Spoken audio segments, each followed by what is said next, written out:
Bonjour, bienvenue dans cette vidéo DS Jazz Academy numéro 100.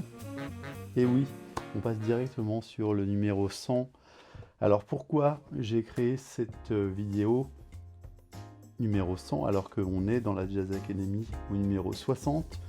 Et ben à partir du numéro 100, je propose des accompagnements. Et là, pour l'accompagnement de la DS Jazz Academy numéro 100, c'est les accords majeurs. Donc on va pouvoir travailler dans une tonalité pendant 1 minute 43 et ça 12 fois. Parce que j'ai fait 12 accompagnements par rapport aux tonalités majeures, par rapport aux 12 tonalités. Alors pourquoi je fais ça? C'est parce que je me suis aperçu quand je jouais que des fois, quand je jouais dans un morceau, dans une tonalité, par exemple en La majeur, même s'il y a plein d'accords, des 2-5, des 6, et tout ça, en fait, moi, ce dont je me souviens, ce dont mon esprit se souvient, c'est une mélodie dans cette tonalité-là, en fait. Pourquoi j'ai fait ça aussi? Pourquoi je travaille de cette façon-là? C'est parce que souvent, je me dis, mais qu'est-ce que je connais, en fait, en Do majeur? Qu'est-ce que je connais en Ré majeur, en Sol majeur? En fait, je sais pas trop ce que je connais. Mais dès que je joue dans cette tonalité, hop, tout ce que j'ai pu bosser par rapport à cette tonalité, ça revient. Et ça, c'est vraiment super intéressant. Et je me suis aperçu aussi que c'était très agréable de travailler avec un accompagnement sur une tonalité. C'est-à-dire que j'essaye pas de jouer une phrase au début d'un 2-5 ou quoi que ce soit. Je joue à un moment donné une phrase et je peux la répéter. Alors, exemple, on va travailler sur la tonalité numéro 1 pour la flûte. Donc, j'ai mis dans la description un lien où vous pourrez aller trouver le PDF où sont marquées les tonalités. D'accord? Par exemple, la tonalité numéro 1 pour la flûte, c'est si bémol majeur, parce que c'est la tonalité la plus jouée pour les instruments en ut. Alors, qu'est-ce qui se passe si je joue en si bémol majeur? 1, 2, 3, 4.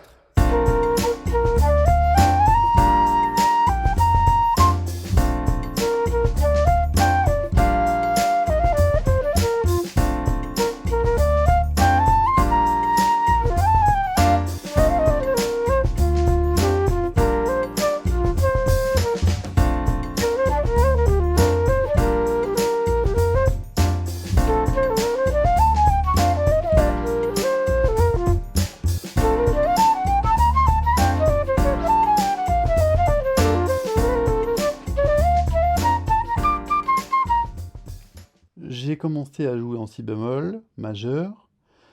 Il y a des phrases qui sont venues. Hop, il y en a une qui m'intéresse. Et je travaille dessus. Je vais la rejouer plusieurs fois.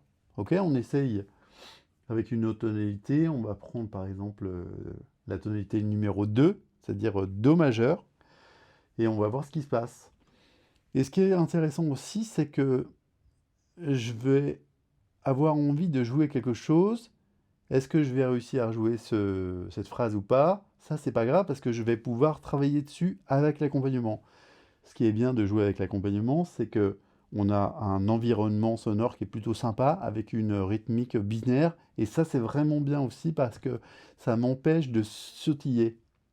Et je le dis à chaque fois, le fait de swinguer en sautillant, c'est vraiment l'ennemi juré. Il faut vraiment jouer en tempo.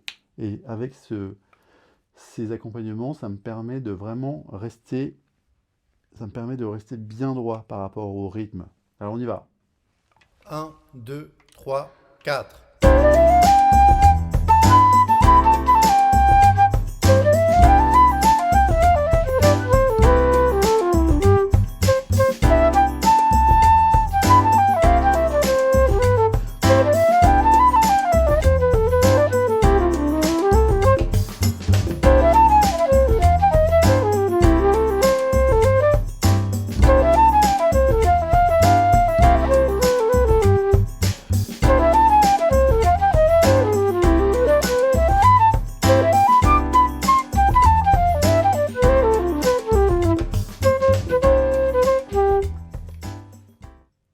Voilà. Alors ce que je fais aussi souvent, enfin 99% du temps, je vais commencer par la tonique. que c'est vraiment important de partir de la base, d'explorer et de voir ce qu'on peut jouer. Le tempo de ces accompagnements est de 100, donc soit vous pouvez jouer en noir, en croche et en double, et en fait c'est ça qui est bien, c'est que du coup on peut jouer une phrase relativement lentement et ensuite la jouer rapidement. On peut aussi utiliser les autres cours, par exemple pour travailler des gammes. Alors on va le faire ça, mais on va changer de tonalité, on va aller en Ré, la tonalité numéro 3. 1, 2, 3, 4.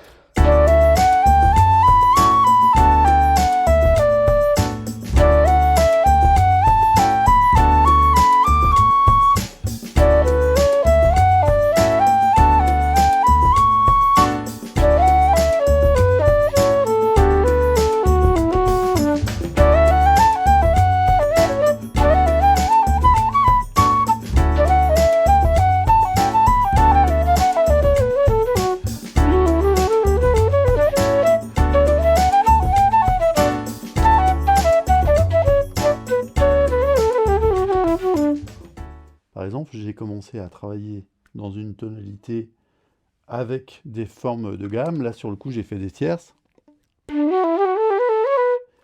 Une fois que je me suis entraîné à faire ma gamme avec les tierces, j'essaye de voir comment je peux utiliser ce procédé, mais pour créer des phrases, pour créer de l'improvisation. Et ça, franchement, mais c'est vraiment super parce que du coup, vu qu'il y a l'accompagnement, ça me donne des idées. J'ai envie de jouer quelque chose dessus. J'ai déjà une phrase qui est préconstruite et à moi ensuite de développer à ma façon. Donc à 2 tempos.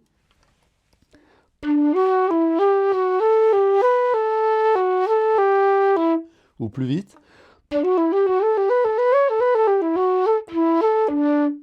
Voilà. Allez, un dernier essai. On va prendre la tonalité numéro 4. Alors pour moi, la tonalité numéro 4, vu que la numéro 1 c'est si bémol, si, do, ré, mi bémol. 3, 4.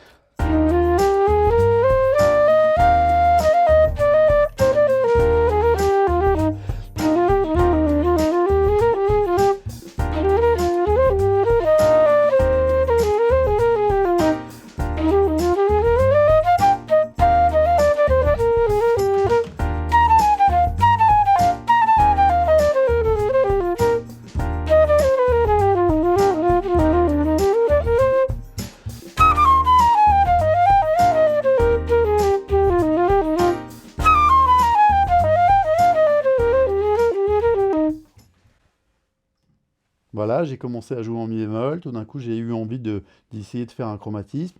C'est un chromatisme qui correspond à la gamme bebop par rapport à mi bémol, c'est-à-dire mi bémol majeur diminué, donc avec un si bécard. Donc je m'entraîne à la jouer,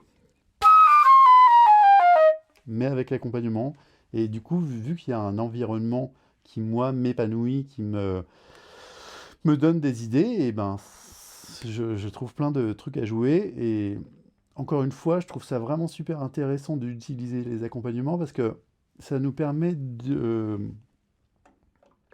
travailler sur un concept de phrase, mais avec un accompagnement. Et l'accompagnement dure 1 minute 43, donc je sais que c'est pas très long. Et aussi, vu qu'il y a 12 accompagnements avec les 12 tonalités, ça me permet aussi de naviguer dans les tonalités que je connais plus ou moins bien. Par exemple, là, je vais le faire au saxophone ténor. On va jouer en fa dièse majeur. 1, 2, 3, 4.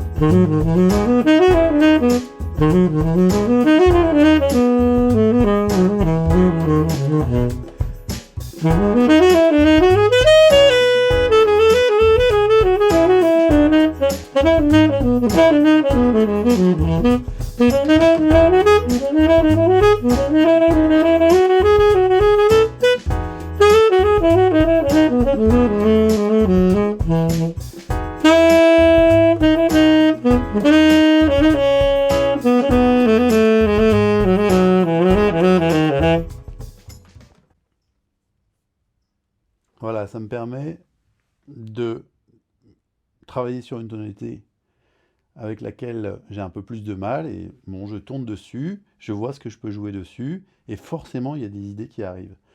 Le truc aussi, c'est que je m'amuse à jouer pas mal de choses avec des chromatismes. Des fois, j'essaye de complètement sortir de la tonalité pour entendre comment ça sonne. Parce que finalement, quand on joue sur les morceaux, par exemple sur Do majeur, on va pas jouer Do majeur pendant 2 heures. On va avoir envie de sortir de Do majeur, de retourner dans Do majeur. Et pour ça, il faut que je sois habitué à ce genre de choses. Alors j'essaye. Je vais jouer donc en Do majeur pour le saxophone ténor et voir ce que ça fait de jouer d'autres notes.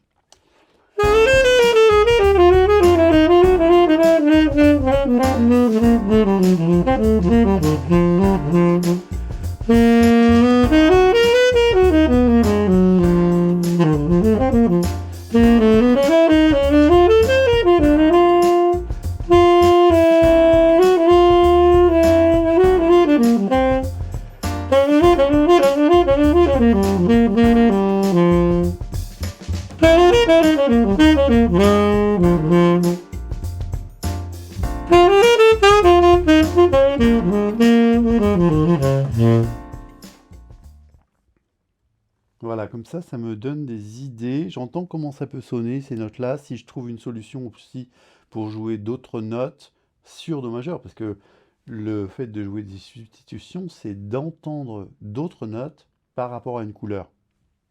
Par exemple, en Do majeur, est-ce que je peux entendre jouer Fa dièse, c'est-à-dire le triton. Donc je peux m'entraîner avec mon accompagnement. On y va. 2, 3, 4.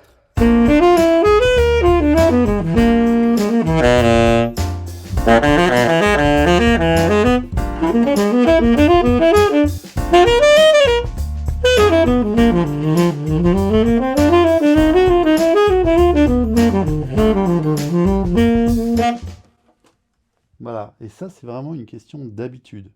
Ok, on s'habitue à entendre des couleurs pour pouvoir les utiliser, parce qu'il ne faut vraiment pas se leurrer, on peut jouer que ce qu'on entend. Et ce qu'on entend, c'est réellement. Parce qu'il y a des gens des fois qui, qui jouent un peu des trucs étranges et qui disent qu'ils jouent ce qu'ils entendent. Voilà, entendre, ça veut dire vraiment jouer quelque chose qui sonne. Voilà, merci pour ce cours. N'oubliez pas que dans le lien sous la vidéo, vous pouvez soit vous abonner à la DS Jazz Academy pour pouvoir acquérir tous ces cours gratuitement à chaque fois, ou acheter le cours directement. À bientôt!